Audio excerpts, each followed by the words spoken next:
ಒಂದೊಂದು ತಿಂಗಳಿಗೆ ಹಾಕಿ ಒಂದು 10 ಗೊನೆ ಒಂದು ಕಡೆ ಬಂದಿದೆ ಅಂತ ನಾವು ಕೇಳ್ಪಟ್ಟಿದ್ದೀವಿ. 10 ಗೊನೆ ಅದು ಎಷ್ಟು ಏಜಿನ ಗಿಡಕ್ಕೆ ಒಂದು 10 ಗೊನೆ ಕಾಯಿ ಕಟ್ಟಿದೆ? ಒಂದು 6 ವರ್ಷದ ಗಿಡ. 6 ವರ್ಷದ ಗಿಡಕ್ಕೆ 10 ಗೊನೆ ಕಟ್ಟಿದೆ.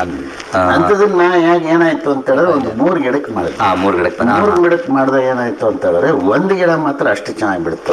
ಇನ್ನು 2 ಗಿಡಗಳು ಒಂದು ಅಂದಾಜಿಗೆ 6 ರಿಂದ 7 ಬಿಟ್ಟು ಒಂದು ಆವರೇಜ್ ಆಗಿ ಚೆನ್ನಾಗಿ ಬಿಟ್ಟು, ಇಲ್ಲ ಅಂತಲ್ಲ. ಹಂಗಂತೇಳಿ ಇದು ಹಾಕಿದ ತಕ್ಷಣ ಎಲ್ಲರಿಗೂ 15 ಗೊನೆ ಬರುತ್ತೆ, 17 ಗೊನೆ ಬರುತ್ತೆ ಅಂತ ಹೋಗ್ಬೇಡಿ. ಯಾವಾಗ್ಲೂ ಆಕಾಶ ಭೂಮಿ ಮುಟ್ಟಬಾರ್ದು. ನೀವು ಒಂದು ಆವರೇಜ್ ಆಗಿರ್ಬೇಕು. ಬಂತ ಲಾಭ ನಮ್ದು ಖುಷಿಯಾಗಿರ್ಬೇಕು. ಯಾವಾಗ್ಲೂ ಖರ್ಚಿನ ಜಾಸ್ತಿ ಇಟ್ಕೊಂಡು ಲಾಭನ ಕಡಿಮೆ ಇಟ್ಟಾಗ ನಮಗೆ ಮನಸ್ಸಿಗೆ ನೆಮ್ಮದಿ ಇರುತ್ತೆ. ಸೊ ಹಂಗಾಗಿ ಒಂದು ಆವರೇಜ್ ಒಂದು 4 ರಿಂದ 5 ಗೊನೆ ಅಂತೂ ಆರಾಮಾಗಿ ಕಡಿಮೆ ಖರ್ಚಲ್ಲಿ ಬರುತ್ತೆ. ಈ ತರ ಒಂದು ಆಗ್ಲೇನೆ 6 ವರ್ಷದಿಂದ 7 ವರ್ಷದಿಂದ ಮಾಡ್ಕೊಂಡು ಬರ್ತಾ ಇದ್ದೀನಿ. ನಂಗೆ ಒಂದು ಆವ್ರೇಜ್ ಆಗಿ ಒಳ್ಳೆ ಇಳುವರಿ ಚೆನ್ನಾಗಿ ಬರ್ತಾ ಇದೆ. ತಂದೆಯ ಬಗ್ಗೆ ಒಂದು ಸಣ್ಣ ಪರಿಚಯ ಮಾಡ್ಕೋಬೇಕು. ನೀವು ನಿಮ್ಮ ಬಾಯಿಂದ ಕೇಳಬೇಕು. ನಮ್ಮ ತಂದೆ ಹೆಸರು ದೇವಂಗಿ ಪ್ರಫುಲ್ಲ ಚಂದ್ರ ಅಂತ. ಸರ್, ಈ ಇಷ್ಟೊಂದು ನಮ್ಮ ಮೇಲೆ ಈ ಥರ ಎಲ್ಲ ಇಟ್ಟಿದ್ದೀರಿ ಅಂತ ಅದನ್ನ ನನ್ನ ನಮಸ್ಕಾರ. ಅದು ನಾನೇನು ಮುಂದೆ ಮಾತಾಡೋಕ್ಕಲ್ಲ, ಅದು ನಿಮ್ಮಿಂದ ನಮ್ಮ ಆಶೀರ್ವಾದ ಅಂತ ಹೇಳ್ಬೋದು. ಆಗಲ್ಲ. ಏನಾಗುತ್ತೆ ಅಂತ ಹೇಳಿದ್ರೆ ನಮ್ಮ ಫಾದರು ತುಂಬ ಶ್ರಮಪಟ್ಟು ಮಾಡಿದವರು. ಮಾಡಿದಾಗ ಏನಾಯಿತು ಅಂತ ಹೇಳಿದ್ರೆ ಕಬ್ಬು ಗೊತ್ತಿರುತ್ತೆ. ಕಬ್ಬಿನ ಕೂಳೆ ಒಂದ್ಸತಿ ಕತ್ತರಿಸಿದ್ರೆ ಅದು ಮತ್ತೆ ಬೆಳೀತದೆ, ಮತ್ತೆ ಕತ್ತರಿಸಿದ್ರೆ ಮತ್ತೆ ಬೆಳೀತದೆ. ಅದೇ ಥರ ಇಡೀ ಕರ್ನಾಟಕದಲ್ಲಿ 3 ರಿಂದ 5 ತಗೊತಾರೆ. ನಮ್ಮಲ್ಲಿ ಏನು ಮಾಡಿದ್ವಿ ಅಂದರೆ 40 ವರ್ಷ ತಗೊಂಡ್ವಿ ನಾವು. 40 ವರ್ಷ ಒಂದೇ ತಾಯಿಯಲ್ಲಿ ತಗೊಂಡ್ವಿ. ಅದು ಸುಡ್ದೇನೆ ಸೋಗೆ ಬಿಡ್ದೇನೆ ತಗೊಂಡ್ವಿ. ಆ ಸೋಗೆ ಹೆಂಗಿತ್ತು ಅಲ್ಲೇ ಬಿಟ್ಟರೆ ಏನಾಗುತ್ತೆ ಅಂತ ಹೇಳಿದ್ರೆ ಅದಷ್ಟು ನಿಮಗೆ ಫಲವತ್ತತೆ ಆರ್ಗ್ಯಾನಿಕ್ ಮ್ಯಾಟ್ರ್ ಆಗುತ್ತೆ ಅದು ಎಲೆ. ಸೊ ಒಂದು 40 ಟನ್ ಬೆಳೆದ್ರೆ ಯಾವುದು ಒಂದು ಎಕರೆಗೆ 12 ರಿಂದ 18 ಟನ್ ಸೋಗೆ ಬರುತ್ತೆ. ಇದು ಎಲ್ಲ ರೆಕಾರ್ಡ್ ಇಟ್ಟು ಮಾತಾಡ್ತಾ ಆಯ್ತಾ. ಈಗ ನಮ್ದು 40ನೇ ಕೂಳೆ ಬೆಳೆದೆ ಅಂತ ಪ್ರಶ್ನೆ ಬರಲ್ಲ. ಇಲ್ಲಿ 40ನೇ ಕೂಳೆ ಎಷ್ಟು ಇಳುವರಿ ಬಂತು, ಎಷ್ಟು ಸಕ್ಕರೆ ಅಂಶ ಬಂತು ಅನ್ನೋದು ಭಾರಿ ಇಂಪಾರ್ಟೆಂಟ್. ಹೌದು, ಅದು ಇಳುವರಿ ಒಂದು 40 ಟನ್ ಬಂತು. ಸಕ್ಕರೆ ಅಂಶ ನಿಮ್ಗೆ ಆರಾಮಾಗಿ 10 ರಿಂದ 12 ಬಂತು ಸುಕ್ರೋಸ್ ಕಂಟೆಂಟ್. ಇದು ನಾವು ಯೂನಿವರ್ಸಿಟಿಯವರು ಲೆಕ್ಕ ಇಟ್ಟು ಮಾಡಿರೋದು. ಇದಕ್ಕೆ ನಮ್ಮ ಫಾದರಿಗೆ ಒಂದು Dharwad university agriculture university doctorate ಕೊಟ್ಟರು.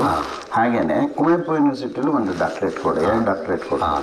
ನಮ್ಮ ಫಾದರ್ ಓದಿದ್ದು ಬರೀ 12ನೇ ಕ್ಲಾಸು, ಆದರೆ ಅವರಿಗೆ ಡಾಕ್ಟರೇಟ್ ಸಿಕ್ತು 2 ಅಗ್ರಿಕಲ್ಚರ್. ನಾನು BSc AG ಓದಿದ್ದೀನಿ, ನನಗೇನು ಡಾಕ್ಟರೇಟ್ ಸಿಕ್ಕಿಲ್ಲ. ಹಂಗಂತ ಏನು ಇಲ್ಲ. ಅದು ಏನಾಗುತ್ತೆ ಅಂತ ಹೇಳಿದ್ರೆ ಹೇಳ್ತಿರೋದು ಇಷ್ಟೇ. ಒಂದು ಯಾವುದೋ ಒಂದು ಏನೋ ಮಾಡಬೇಕು ಅಂತ ಹೇಳಿದ್ರೆ ನಾನು ಸಾಧನೆ ಮಾಡ್ತೀನಿ ಅಂತ ಮಾಡಕ್ಕೆ ಹೋಗಬಾರ್ದು. ಒಂದು ಪ್ರೀತಿಯಿಂದ ಎಲ್ಲರೂ ಮಾಡ್ತಾ ಹೋದ್ರೆ ನಮಗೆ ದಕ್ಕತ್ತೆ ಅದು. ಸೊ ಹಾಗಾಗಿ ಈ ಥರ ರೆಕಾರ್ಡ್ಸ್ ತಗೊಂಡಿದ್ರಿಂದ ಅವರನ್ನು FOI ಅವಾರ್ಡ್ ಕೊಡಿಸಿದ್ರು ಥೈಲ್ಯಾಂಡಲ್ಲಿ. ಆಮೇಲೆ ಇದಕ್ಕೆ ಕರೆಸಿದ್ರು, ಯಾವುದಕ್ಕೆ ಮೆಕ್ಸಿಕೋಗೆ. ಅವ್ರ ಪೇಪರೆಲ್ಲ ಪ್ರೆಸೆಂಟ್ ಮಾಡಿದ್ರು. ಆಮೇಲೆ ಲಿಮ್ಕಾ ಬುಕ್ ಆಫ್ ರೆಕಾರ್ಡ್ಸಲ್ಲೂ ಇವ್ರದ್ದೊಂದು ಹೆಸರಿದೆ. ಸೊ ಹಾಗಾಗಿ ಅವರಿಂದ ನಾವು ಅಷ್ಟೇ ಖಂಡಿತ. ಈಗ ಅವರು ಇಷ್ಟೊಂದೆಲ್ಲ ಮಾಡ್ಕೊಂಬಂದರು, ಹಾಗೆ ನಾವು ಮುಂದುವರ್ಸ್ಕೊಂಡು ಹೋಗ್ತಾ ಇದೀವಿ. ಅವರ ಆಶೀರ್ವಾದ. 8 ರಾಷ್ಟ್ರ ಪ್ರಶಸ್ತಿ ಸಿಕ್ಕಿದೆ ಅಂತೇಳಿ ನಮ್ಮ ಚಂದನ TV ವಾಹಿನಿಯಲ್ಲಿ ನಾವು ನೋಡಿದ್ದೀವಿ. 8 ರಾಷ್ಟ್ರ ಪ್ರಶಸ್ತಿಗಳು ಸಿಕ್ಕಿದೆ. ಅಲ್ಲ ಸರ್, ತುಂಬ ಧನ್ಯವಾದ. ಯಾಕಂದರೆ ನಿಮ್ಮಿಂದ ನಾನು ಕಲ್ತಿದ್ದು. ನಮ್ಮ ಲಿಮ್ಕಾ ಬುಕ್ ಆಫ್ ರೆಕಾರ್ಡ್ ಮಾಡಿದವರು ಅಂತ ಹೇಳ್ಬಿಟ್ಟು ಏನು ನಮ್ಮ ಸವ್ಯಸಾಚಿ ಸರ್ ಹೇಳಿದ್ರು, ಅವರ ತಂದೆಯವರು ದೇವಂಗಿ ಡಾಕ್ಟರ್ ಪ್ರಫುಲ್ಲ ಚಂದ್ರ ಸರ್ ಅಂತ. ಇವರೇ ನಮ್ಮ ಲಿಮ್ಕಾ ಬುಕ್ ಆಫ್ ರೆಕಾರ್ಡಲ್ಲಿ ದಾಖಲೆ ಮಾಡಿದಂಥವ್ರು. ಇವರಿಂದ ಅದೆಷ್ಟೋ ಕೋಟಿ ಜನ ರೈತರು ಒಂದು ಅದ್ಭುತ ಸಾಧನೆಯನ್ನ ಕೃಷಿ ವಿಚಾರದಲ್ಲಿ ಮಾಡ್ತಾ ಇದ್ದಾರೆ. ಯಾಕಂದ್ರೆ 8 ರಾಷ್ಟ್ರ ಪ್ರಶಸ್ತಿ ತಗೊಂಡವರು. ಹಾಗೆ ಸಾಕಷ್ಟು ರೈತರಿಗೆ ಸಾಕಷ್ಟು ವಿಚಾರಗಳನ್ನು ಕಡಿಮೆ ಖರ್ಚಿನಲ್ಲಿ ನಾವು ಹೇಗೆ ನಾವು ಜಾಸ್ತಿ ಬಂಡವಾಳ ತಗೊಳ್ಬೇಕು, ಈ ಇಳುವರಿ ತಗೊಳ್ಬೇಕು, ಮತ್ತು ರೈತ ಹೇಗೆ ಒಂದು ಒಳ್ಳೆ ಜೀವನ ಮಾಡಬೇಕು ಅಂತ ಹೇಳ್ಬಿಟ್ಟು ಕರ್ನಾಟಕದ ಅದೆಷ್ಟೋ ಕೋಟಿ ರೈತರಿಗೆ ಮಾರ್ಗದರ್ಶನ ಮಾಡಿದಂಥವ್ರು. ಇಂಥವ್ರು ದರ್ಶನ ಮಾಡೋದು ನಮ್ಮ ಭಾಗ್ಯ. ನಮ್ಮ ದೇವಂಗಿ ಡಾಕ್ಟರ್ ಪ್ರಫುಲ್ಲ ಚಂದ್ರ ಸರ್ ಅವರು 1970ರಿಂದ ಏನೆಲ್ಲ ಸಾಧನೆ ಮಾಡಿದ್ದಾರೆ ಅವರ ಮಗ ಸವ್ಯಸಾಚಿ ಅವರು ಫೋಟೋ ಮಾಡಿ ಹಾಕಿದ್ದಾರೆ, ಇಟ್ಟಿದ್ದಾರೆ. ಅದು ಸಾಧಾರಣವಾಗಿ ಸಿಗೋಕ್ಕೆ ಸಾಧ್ಯನೇ ಇಲ್ಲ. ಅದನ್ನೆಲ್ಲ ನಿಮಗೊಂದು ಫೋಟೋಗಳು ಹಾಕ್ತೀವಿ. ಏನು ಇವತ್ತು ಹೇಳಿದ್ರು, ನಮ್ಮ ಅಡಿಕೆ ಗಿಡಗಳಿಗೆ ವರ್ಷ 6 ತಿಂಗಳಿಗೆ ಪ್ರತಿ ತಿಂಗಳು ಗೊಬ್ಬರ ಹಾಕಿದ್ರೆ ಏನು ಬೆನಿಫಿಟ್ ಆಗುತ್ತೆ ಅನ್ನೋ ಮಾಹಿತಿನ ಹೇಳಿದ್ರು. ಇದು ಮಾತ್ರ ಅಲ್ಲ, ಸಾಕಷ್ಟು ವಿಚಾರಗಳನ್ನ ಅವರು ಕೊಟ್ಟಂಥವ್ರು. ಹಾಗೆ ಏನೇನೆಲ್ಲ ರೆಕಾರ್ಡ್ ಮಾಡಿದ್ದಾರೆ ಅಂತ ಫೋಟೋ ಇದೆ, ಆ ಫೋಟೋ ವಿಡಿಯೋ ಮಾಡೋಣಂತೆ.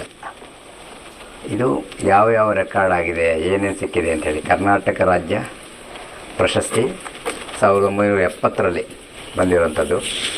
ಹಾಗೆ ಇಲ್ಲಿ 1972-73ನೇ ಸಾಲಲ್ಲಿ ರಾಷ್ಟ್ರ ಬೆಳೆ ಸ್ಪರ್ಧೆ ಇದರಲ್ಲಿ, ಆಮೇಲೆ ಹಾಗೆ 75, 74, 75 ಈ ಸಾಲುಗಳಲ್ಲಿ ಇನ್ನೂ ಅನೇಕ ಪ್ರಶಸ್ತಿಗಳನ್ನು ತಗೊಂಡಿದ್ದಾರೆ.